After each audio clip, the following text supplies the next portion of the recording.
Φίλες και φίλοι, γεια σας. Καλώς ήλθατε στο κανάλι μας. Όπως κάθε χρόνο, έτσι και φέτο, ανεβάζω στο κανάλι τις δύο αγαπημένες μου συνταγές για λαμπριάτικα κουλουράκια.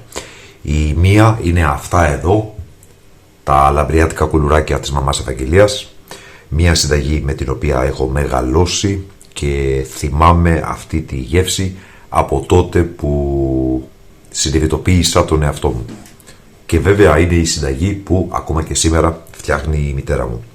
Η δεύτερη συνταγή είναι τα αφράτα πασχαλινά κουλουράκια της γιαγιάς Κυριακής, όπου είναι τα κουλουράκια παλαιάς σκοπής με αμμονία και σόδα που γίνονται αφράτα, σε αντίθεση με αυτά εδώ που είναι τα κουλουράκια βουτύρου, τα τριφτά, τα σμυρνέικα. Πάμε λοιπόν να παρακολουθήσουμε μαζί τα υλικά και τη διαδικασία για την εκτέλεση της συνταγής μας. Ξεκινάμε λοιπόν με 250 γραμμάρια φρέσκο βούτυρο σε θερμοκρασία δωματίου ή ημίρευστο, όπως το βλέπετε εδώ. Το έβαλα για 15 δευτερόλεπτα στο φούρνο μικροκλιμάτων. Σημειωτέων ότι μπορείτε να χρησιμοποιήσετε μαργαρίνη αντί για βούτυρο ή να χρησιμοποιήσετε 125 γραμμάρια βούτυρο και 125 γραμμάρια μαργαρίνης. Εμείς χρησιμοποιούμε αγελαδινό βούτυρο και μάλιστα για την ακρίβεια βούτυρο κερκύρας. Να δω τα υλικά της συνταγής. Λοιπόν, έχουμε 120 γραμμάρια ζάχαρη κρυσταλλική, 100 γραμμάρια ζάχαρη άχνη και πριν λερώσω πολύ τα χέρια μου έχουμε 2 καψάκια βανιλίνης. Ένα και το δεύτερο. Θα ανακατέψουμε μέχρι να ενσωματωθεί το βούτυρο με τη ζάχαρη. Μπορείτε στο στάδιο αυτό να χτυπήσετε με ένα μιξεράκι χειρός μέχρι να ασπρίσει το βούτυρο. Έτσι θα γίνουν ακόμα πιο αφράτα. Δεν είναι όμως αναγκαίο.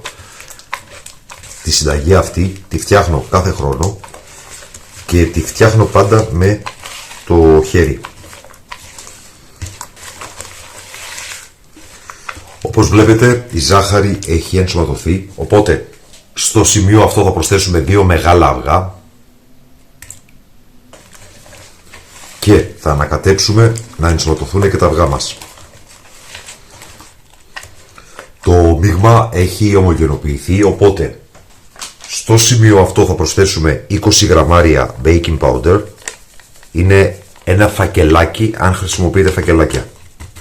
Ανακατεύουμε και θα προσθέσουμε 4 κουταλιές της σούπας γάλα, κατά προτίμηση εβαπορέ. Μπορείτε όμως να βάλετε και φρέσκο. Είναι 2 τέτοια γαλατάκια του καφέ. Οπότε 1, 2. Επαναλαμβάνω, μπορείτε να χρησιμοποιήσετε φρέσκο γάλα, αλλά με το εβαπορέ έχω την αίσθηση, για να μην πω τη βεβαιότητα, ότι έχουν πολύ καλύτερη γεύση. Το μείγμα μας είναι σχεδόν έτοιμο, το μόνο που μένει είναι το αλεύρι, οπότε θα ενσωματώσουμε σταδιακά περίπου στα 700 με 750 γραμμάρια αλεύρι για όλες τις χρήσεις καλής ποιότητος.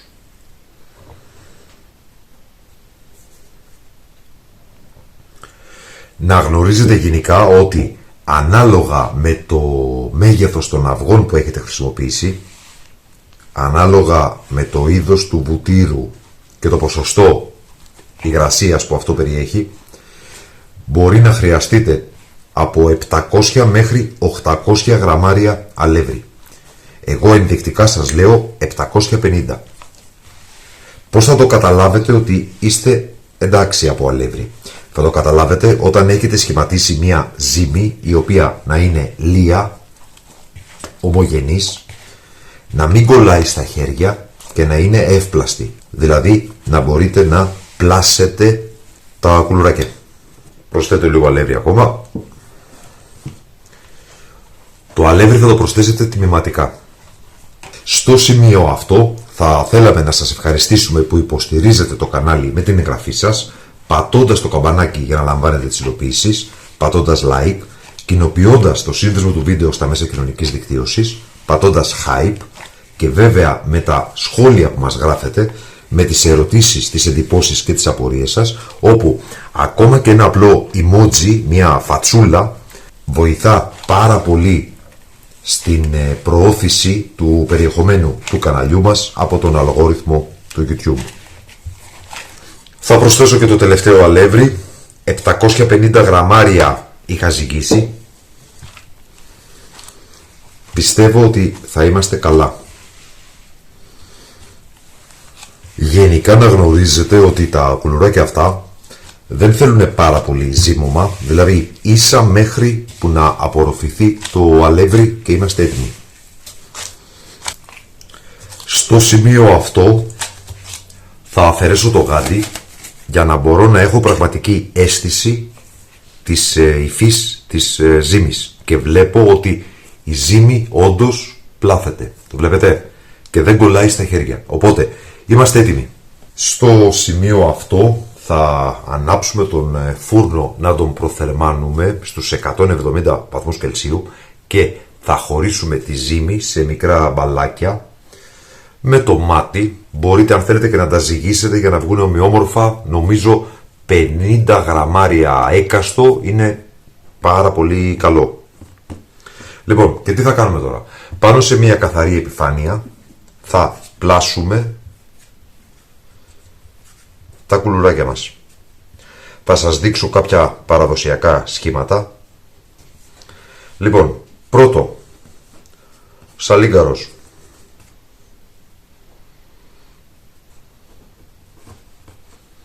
Αυτό εδώ. Θα τοποθετήσουμε τα κουλουράκια μας σε λαμαρίνα ή ταψί πάνω σε αντικολλητικό χαρτί ψησίματος. Συνεχίζω να σας δείξω κάποια παραδοσιακά σχέδια.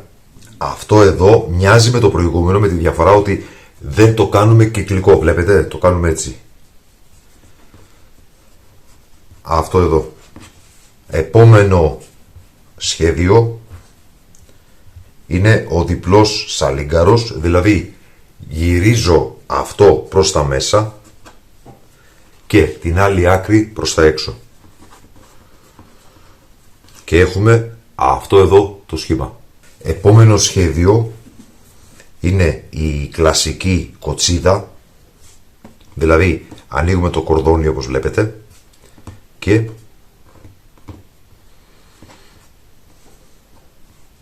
να το, αυτό εδώ. Επόμενο σχήμα, ανοίγουμε ένα λεπτό κορδόνι, το φτιάχνουμε κοτσίδα και κλείνουμε την κοτσίδα εδώ, δημιουργώντας αυτό εδώ το ωραίο στεφανάκι. Νομίζω αυτά είναι τα βασικά. Παρόλα αυτά να σας δείξω και ένα ακόμα που είναι στις σύγχρονες τάσεις και ειδικά αν έχετε μικρά παιδιά στο σπίτι θα το χαρούνε πάρα πολύ. Είναι αυτό εδώ. Βλέπετε, έφτιαξα αυτό το σχήμα. Τώρα, ένα μικρότερο κομμάτι ζύμης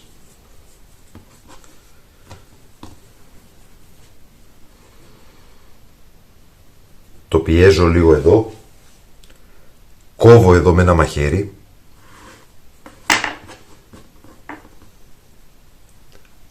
έχω αυτό,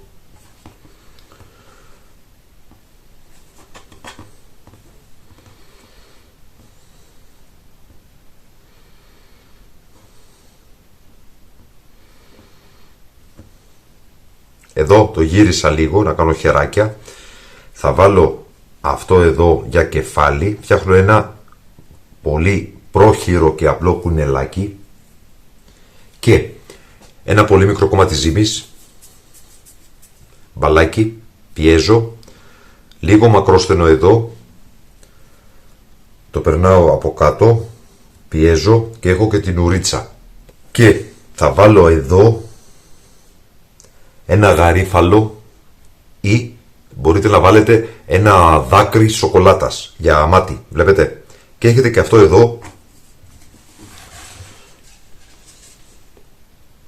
το ωραίο κουνελάκι. Θα συνεχίσω κατά τον ίδιο τρόπο πλάθοντας τα κουλουράκια μου. Γενικά να γνωρίζετε ότι η ζύμη πλάθεται πάρα πολύ εύκολα, δεν θα σας δημιουργήσει κανένα απολύτως πρόβλημα. Αν όμως αποφασίσετε να φτιάξετε αυτή την συνταγή κατά τη διάρκεια του καλοκαιριού, τότε θα σας συμβούλευα να τοποθετήσετε τη ζύμη μέσα σε διάφανη μεμβράνη, καλυπμένη, στο ψυγείο για τουλάχιστον μισή ώρα. Να σφίξει το βούτυρο και αυτό θα σας βοηθήσει. Τώρα δεν χρειάζεται, η θερμοκρασία είναι ακριβώς αυτή που χρειάζεται. Εδώ έχουμε ένα αυγό με μία κουταλιά της σούπας νερό. Μπορείτε αντί για νερό να βάλετε γάλα, φρέσκο ή ευαπορέ. Ανακατεύουμε πάρα πολύ καλά, να ομογενοποιηθεί. Και με το μείγμα αυτό θα περάσουμε την επιφάνεια στα κουλουράκια μας. Το μείγμα να είναι αρκετά υδαρές, να είναι αραιό. Γι' αυτό θα πρέπει να προσθέσετε λίγο νερό ή γάλα. Αλλιώς θα έχετε ολόκληρο κομμάτι αυγού πάνω στα κουλουράκια και νομίζω η αίσθηση δεν είναι καθόλου ευχάριστη. Η συνταγή αυτή βγάζει γύρω στα 40 με 50 κομμάτια, οπότε σας συμβουλεύω να κάνετε την διπλή δόση. Τα κουλουράκια μας είναι έτοιμα λοιπόν, θα ακολουθήσω εγώ και με τη δεύτερη και την τρίτη λαμαρίνα και ήρθε η ώρα για το φούρνο.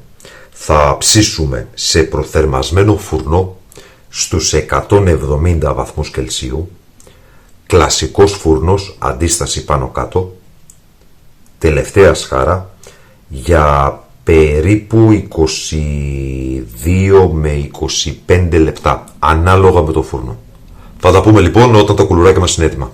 Και μετά από 25 περίπου λεπτά ψησίματος, τα κουλουράκια μας είναι έτοιμα. Βλέπετε τα διάφορα σχεδιάκια, βλέπετε πόσο ωραία έχουν ψηθεί και από κάτω. Τώρα, το χρώμα που θα πάρουν εξαρτάται από το πώς τα θέλετε. Αυτά εδώ τα έχω λίγο πιο ανοιχτό χρώμα. Και εδώ βλέπετε τα κουνελάκια. Τα βλέπετε, γίνανε πάρα πολύ όμορφα νομίζω. Πολύ απλοϊκό σχέδιο. Δεν χρειάζεται να αγοράσετε ειδικά κουπάτ για να φτιάξετε κουνελάκια. Μπορείτε με αυτόν τον τρόπο. Και να σας δείξω και πώς είναι. Λοιπόν, θα σπάσω ένα, βλέπετε. Είναι τα τριφτά τα κουλουράκια. Είναι τύπου σμπυρνέικο δηλαδή. Και περιττώ να σας πω ότι μοσχομυρίζουν και είναι πεντανόστιμα. Έχω ήδη δοκιμάσει 3-4. Αυτή ήταν λοιπόν η σημερινή μας συνταγή. Ελπίζουμε να σας άρεσε. Σας ευχαριστούμε που μας παρακολουθήσατε. Καλό Πάσχα. Καλή Ανάσταση στις ζωές όλων σας. Να είστε όλοι καλά.